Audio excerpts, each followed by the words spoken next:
How you guys doing? We're gonna go over this video here about um value. I get that a lot. A lot of comments. Value, value, value. What you gonna pay for it? I don't buy all bottles. I collect out of county. I collect out of county bottles from Alabama, from milk to medicine, and anything in between. They But so to value your bottle, I have to do a lot of calculations and some research. And so here's some ways that you can do your own. And before you turn this video off and you think, I'm going to go to eBay, no, no eBay. Because the problem about eBay is that people tend to look on eBay, type it in, and then search highest price, which is all great and dandy, but that's asking price. And I tell people all the time that bottles are like cars. When you're trying to buy a car, I can ask anything I want. Same way about eBay. I can ask $500 for a piece of chip, and they're on there. If you have nothing else to do, search up chips. And I found one the other day. Last night, playing on eBay, and found one that was a Cheeto. They wanted $3,000 for one Cheeto that looked like a bird. Now, is that Cheeto worth $3,000? Not to me. Maybe to you, but not to me. I found one that had a peace sign in the middle of it, and I think they wanted $200. So you can ask whatever you want on eBay. Now, asking something and selling something is different. Now, you can use eBay. You can go over there and you can type in whatever you're looking for, and then go over there to the sort side and type in. There's a little section in there, and you're going to want to sort sold section, and it will tell you if any that bottle has sold. Now, the problem, even with doing that, is that do you have that exact item? Let's just say we're gonna go with 1915 Birmingham ALA Coca-Cola bottle. So you go online and you go look at one. Let's say there's one on there that sold for $20. Is it exactly like the one you have? Well, you say, well, yeah, it's a 1915. It's got Birmingham ALA on the bottom. It's exact. No. The next question, it's not is it, because one thing most people don't figure out is it the same color? Yes, Coca-Cola Hobble Skirts came in a baby blue and a clear as well.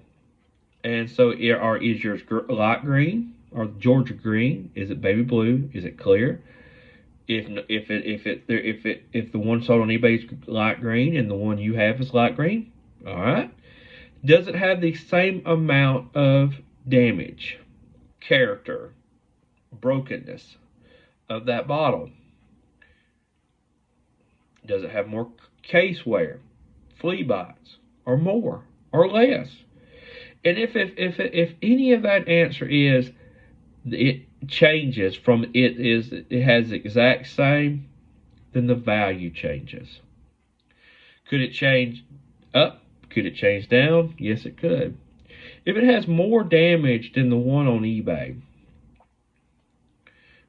then it's worth less than the one on eBay that's sold. If it's got less damage, then it would be worth more on eBay.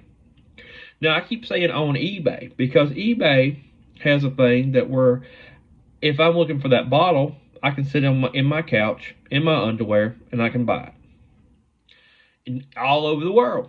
And it gets shipped right to my front door. But if you're looking at this bottle and it's the exact same, that wear, color, everything, town, everything, everything's the same, and you go put that $20 bottle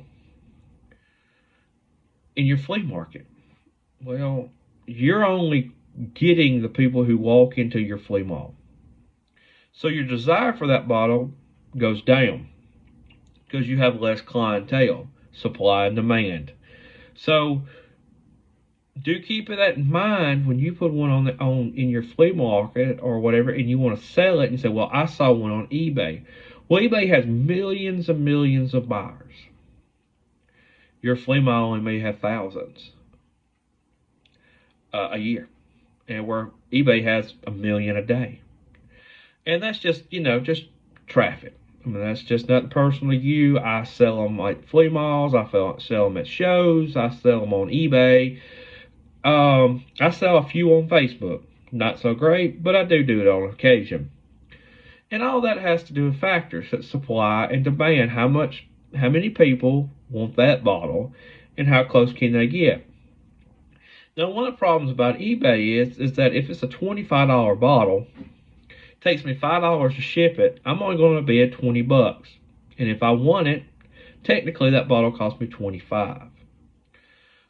Which most people don't think about that when you look at the sold listings. But if you don't do that, if you go there and it says that, and you say, "Well, there's not any." Oh man, I mean, that must be a rare bottle. Then take off the sold option and go to completed. Now the problem about, now here's the great thing about completed. You can go on there, and let's say there's a 1915 Birmingham, and a guy had it and it completed for $20. Didn't sell. You can go ahead and rule that bottle is valued less than $20 on a world market. Well, what does that mean for me? Well, if you put it on eBay, you need to ask less than $20.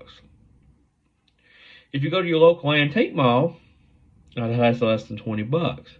But the problem about eBay, and there's one thing about eBay, is that you still have the old timers who don't buy online. And it may be a super common bottle online, but a rare bottle in person. So that causes a factor that you may not, a value factor that you would have to figure out. So you got that. I personally, that's the way I do it. If I look on eBay and I have a bottle and it's the last one sold for $20, shipping was $8, it's $28 bottle if I'm selling it in person.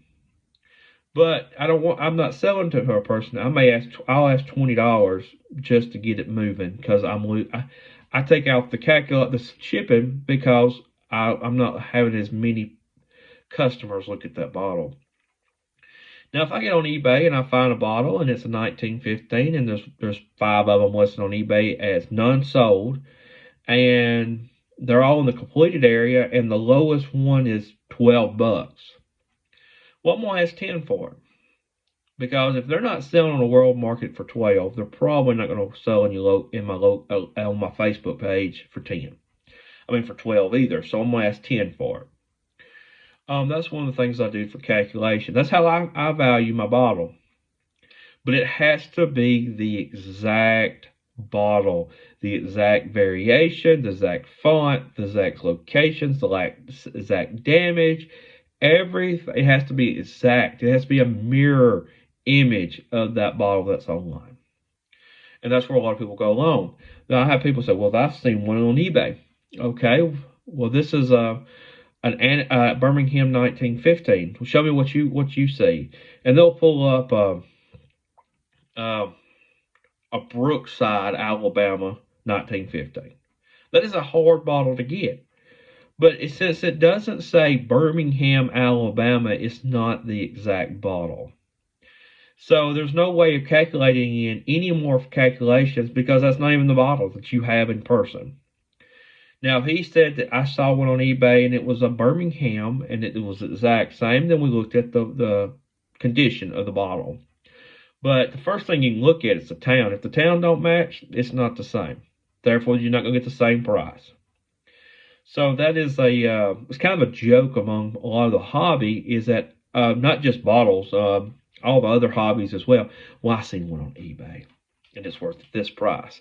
And I say that at antique malls a lot. eBay, they'll print it off. eBay listing. Well, you can go online and look at that listing, and if that listing's $300 for that chair and it's active and not sold, then is it really worth? It's not worth $300. That's asking price. So back again, bottles are kind of like cars. But there's a lot of calculations. And people who have books, they can be off too. There's a book called Bill Porter's Checklist, which goes through all the hobble skirts and straight size scripts. Real nice reference book. His formula is simple. Meant what condition times style time rareticity, because his book tells how rare they are.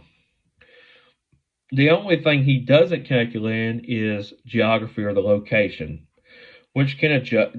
That would be adjusted to your bottle, because I'm not looking at buying a Washington D.C. bottle. If I am, I'm only looking at it to sell. I'm not looking at it to give you top price. I live in Alabama. I collect Talladega County.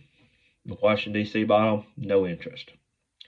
So that has to do with interest and geography of the bottle.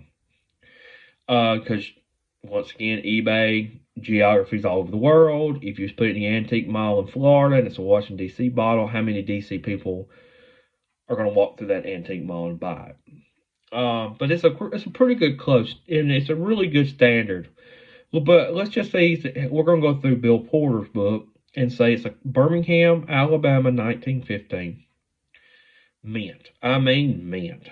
And he ranks it at mint as a 5. And then it being a 1915, he gives it a rank of a 5. And it being a common bottle, he gives it 0 rank. So it'd be 5 times 5 is $25, which is not bad. I mean, I've sold them I've sold them 10, 15 locally. But I mean, if they're mint, you can get 20, 25. I mean, it's a fair start for Birmingham being local to me. Now, I'm not going to get 25 for a Washington D.C. 1915. If it's common, I don't know if it is or not. But if say it's same, it's common. I'm just not going to get it here in Alabama.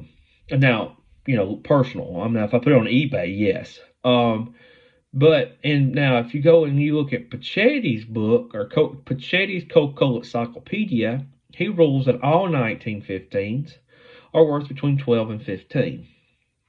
All 1915s. Now, the problem about that, $15 and $25, not bad if you average them. Not bad. The problem is, though, is that if you get into the rareticity of a bottle, let's say the Birmingham, Alabama is rare. Well, that's going to change the formula. By Bill Porter's guide, that would be 5 times 5. And he ranks that if it's rare, you give it 20 points. So 5 times 5 times 20 is $500. Well, that's a big difference between 15 by Pachetti and 500 by Porter. So it takes a little knowledge to get your money. But then you got to go to the location of the bottle and where you're going to sell it. A $500 bottle, asking $500 for Washington, D.C., 1915, is not going to get you, it's not going to sell here at a local flea market, because you don't have the demand and the geography for it at the local flea mall. So do keep in mind that the location of the bottle and the people who are wanting the bottle will dictate also a factor that is ever changing based on the bottle and the way you're selling it. Usually the rule, I always tell people, the closer to home it is, the more it's worth. And eBay is that exception due to that you can be selling it in Washington State to a guy in Washington, D.C. And people's interests change too. So you may have a guy who's trying to collect all the 1915s from all over the country, and he's going to walk in the door and buy that Washington D.C. bottle for $500. But what are the odds? And about making money, you got to know the play of the odds. So I wouldn't rule it at that, but the value is very tipsy. With a good education, with a good study, and good people who specialize and are willing to help, they're there. You can learn. Our people know. I have a Rolodex. I have a Rolodex. I have a list of people that I call or text or email getting information about bottles because I don't know them all. I can never know them all. There's so many. Um, and there's so many variations. Variations is a price. You got to calculate variation because variations can sometimes make rarity, and then sometimes rarity can be on its own if there's no variation. And sometimes variation has nothing to do with the value; they're the same. So it's a very complicated formula, but for most part, mint, the mintage of the bottle, the closer the mint it is, the more it's worth. Um, we're gonna call the style of variation is a factor. The rarity of a bottle is a factor. The geography of the bottle being sold and the desire for the bottle being sold. Even if it's low, even if you put it on eBay and it's rare and no one wants it, it's not worth it. It's not worth the $500. So that's a factor you got, and desire changes pretty much every day. Um, so you got to calculate that out in. So when you ask me what a value is a bottle, or if I want to buy it, or you tell me, hey, I saw it on eBay at this price, or what's the value? There's some bottles that I only going to buy to sell. So if I tell you it's worth $20, I'm gonna offer you five because I got to make money too. And that's a broker in too. That's you got a broker value, and then you got a couple another thing that does value is that it's called sentimental value, and you can't buy sentimental value, but you can sell it. Uh, Grandpa always drank Dr. Pepper, this style bottle. Well, guess what? It can make that bottle go up. That goes back to your desire variation, but that goes into that calculation of desire. But if you're trying to sell that Dr. Pepper bottle because Grandpa drank out of it and it was sentimental to you, you're not going to be able to sell your sentimental value to it.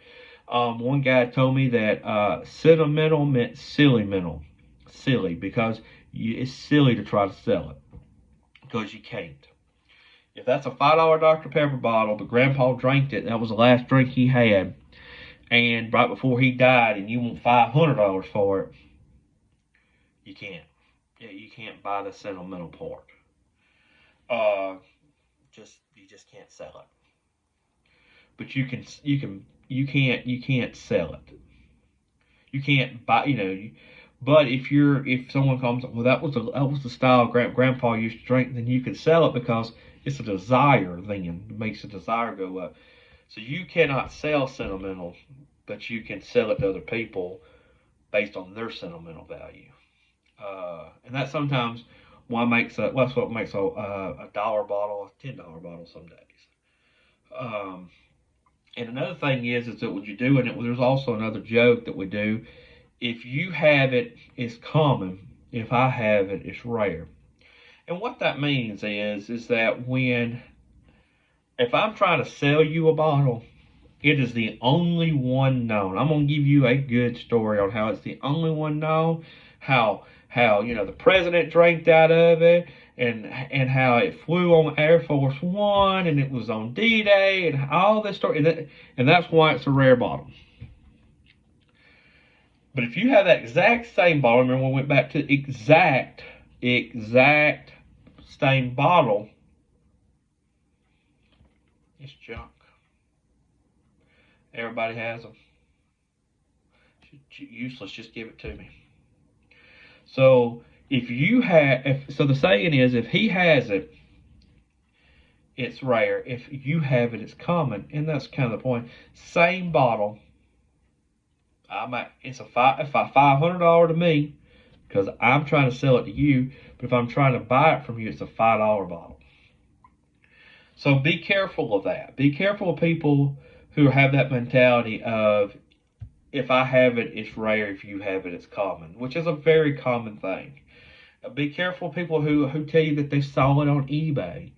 Because eBay, if you don't use it properly and do not use the calculation correctly, because of supply and demand, there's more buyers out on eBay than they are at your local flea market.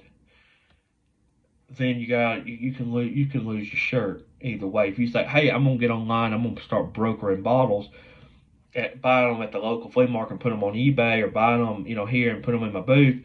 Please calculate then that eBay has a vast people all over the world buying stuff, where your local flea market trade day does not. So supply and demand is a huge factor in these bottles. But if you, I try my best to help you on these values, but I can't do them all, and I can't get it all accurate every time. There's too many variations in the formula to give you a perfect value price. And another thing that we have a problem is, before I go, is that the value price is how well am I going to get it. So let's just say that 1915 bottle from Birmingham, Alabama is worth $25. You have it, and I want to buy it. Value's $25. It's going to take me $5 to ship it. To me, that now your bottle is worth $20 because it's a $25 bottle, and I calculated in shipping. So a lot of times when people ask me, well, what would you give me for it? I had a guy the other day ask me for a little Coca bottle. I buy him $5 a piece. I was trying to be nice to him. I offered him 10. That was being nice plus shipping. If I didn't have one, the local retail's $20 for that bottle, local retail. But I buy them for $5. I've already got 10 of them. I mean, I don't need them. The desire's gone for them, but I just like bringing them home. But it's a $20 bottle, and I offered him 10 because I knew it was going to take me $10 to ship it all the way from Louisiana. So that's how my price went. He did not take me up. Well, he didn't take me up on the offer, which is fine. I mean, I didn't need it. I really didn't desire it because I already had them. But it was just nice to bring a bottle home to Sylacauga. So do keep that in mind too when you're selling online, that people do calculate shipping or handling. That's one of the things as well. So if you got any questions, concerns, let me know. I'll try to answer them in the comments best I can. But the mint of a bottle, the style variation of the bottle, the rarity of the bottle, the geography of the buyer and seller, all calculate value of a bottle, or a lot of other things. So do keep in mind there is a calculation for it, and everybody kind of has their own. I hope that helps, and hope you guys subscribe, and I'll see you guys next time. Thank you.